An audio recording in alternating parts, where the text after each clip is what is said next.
సింహాచల్ అధికారంలో ఉన్నప్పుడు సింహాచల దేవస్థానానికి వెళ్ళి ఆయన కూడా సింహాచల దేవస్థానం విషయంలో కానీ ఒకటి శ్రీరాముడి ప్రతిష్టాపన విషయంలో కానీ ఆయన చేసినవి చాలా ఉన్నాయని చెప్పని అంటున్నారు మరి. ఆయన చేసినవి బాగా ఉన్నాయి కాబట్టి జగన్మోహన్ రెడ్డికి 11 వచ్చినాయి. దానికి ఆన్సర్ లేదు, నేనేం చెప్పలేను దానికి. ఖచ్చితంగా మీరు ఎందుకంటే ఆయన ఏదన్నా మాట మాట్లాడితే రాయలసీమలు అంటాడు. రాయలసీమలు ఎక్కడ జరిగితే 11 ఎందుకు వచ్చినాయి? 164 కూడితే 11, అమరావతి ఉద్యమం 1163 కూడితే 11. భగవంతుడు డిసైడ్ చేసింది, మనమేం చేయలేదు సార్. అది ఈయన అబ్రకదబ్ర స్వామిగా 15 ఏళ్ళు జగన్ అక్కడ కూర్చోబెడతా, 20 ఏళ్ళు కేసీఆర్ని ఇక్కడ కూర్చోబెడతానని చూపించాడుగా చేతులు తిప్పుతూ.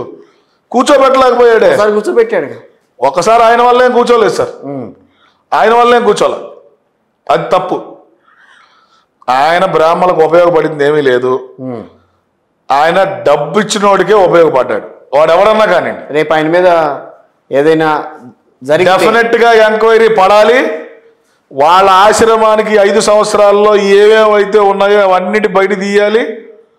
పారదర్శకతగా ఎంక్వైరీ చేయాలి. వాళ్ళ విషయం మాత్రం నిజం నిగ్గుదేలే వరకు నేను ఖచ్చితంగా దీంట్లో అయితే ప్రధాన భూమిక పోషిస్తా. ఆగే ప్రసక్తే లేదు. మీకు న్యాయం జరగలేదనే?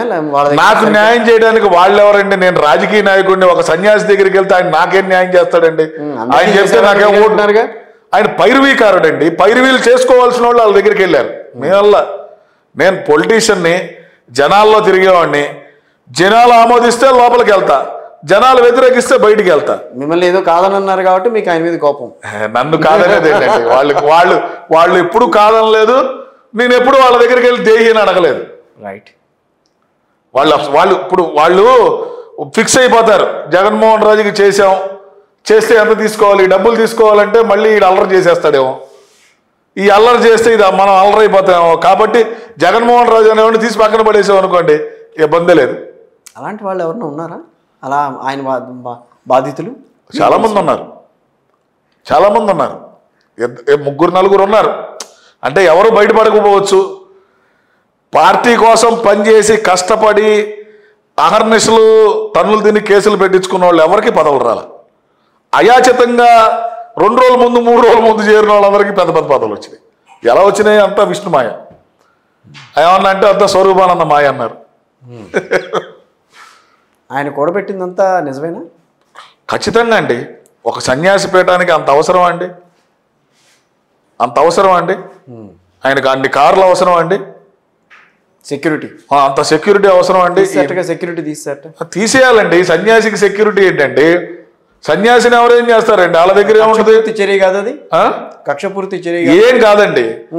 ఆయన జులుం చూపించుకోవడానికి ఆయనకి సెక్యూరిటీ 100 మంది మాగతలను పెట్టుకున్నాడు.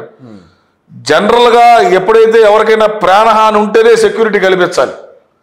ఆయన పబ్లిక్ లోకి వచ్చేవాడు కాదు, పబ్లిక్ ఆయన దగ్గరికి వెళ్ళరు. ఇంకేందండి ఆయన సెక్యూరిటీ ఎందుకండి? పబ్లిక్ లోకి వచ్చి తిరిగేవాడు కాదు, 10 మందికి మంచి చేసేవాడు కాదు, 10 మంది ఆయన దగ్గరికి వెళ్ళి మంచి చేయించుకునేవాళ్ళు కాదు. ఇంకా ఆయనకి ఎందుకు? ఆయన కేవలం పైరవీకారుడు. ఎవరు డబ్బిస్తాడు?